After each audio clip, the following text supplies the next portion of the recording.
с оператора Тодор Даскалов си говорихме, че двамата с него пък бихме могли да се пробваме да направим нещо такова на друго място. Не знам дали ще успеем, но ако не успеем, искам да попитам Жоро дали би ни помогнал да изградим още една такава градинка. Разбира се, с удоволствие бих ви помогнал, за да стане по-красиво навсякъде. Какво трябва да си приготвим за изграждането на такава градинка? Вероятно чакъл, пясък?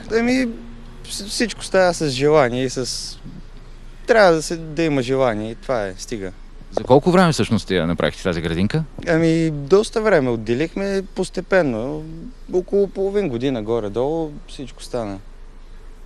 За половин година е достатъчно време, през което една такава градинка, уважаеми зрители, доколкото разбирам от думите на Жоро, може да бъде изградена. Даже виждам, че всъщност и Асмата отива нагоре, тръгва от тази градинка, отива нагоре и се качва. Сигурно след време ще се качи и по-нагоре, и по-нагоре. Хората тук сигурно берат и грозде, когато има.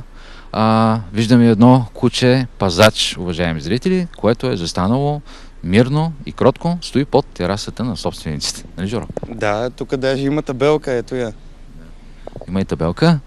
Има и табелка, обаче искам сега да насоча вашето внимание, вероятно в края на нашия разговор с Жоро, към тази табелка, уважаеми зрители. Радвам се, че усилията на Жоро, на хората, които са били инициатори за изграждането на тази градинка и изобщо на всички, които са помагали, са останали оценени. На тази табелка, която има и герба на община Пловдив, е изписано Зелен дом, община Пловдив, район Централен.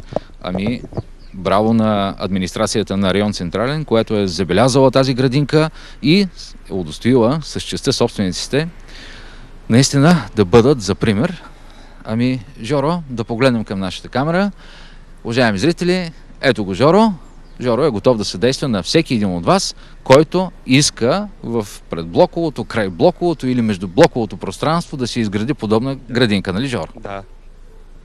Люба, още веднъж всички, които имат нужда от помощ при изграждането на такива градинки, могат да се обръщат към нас.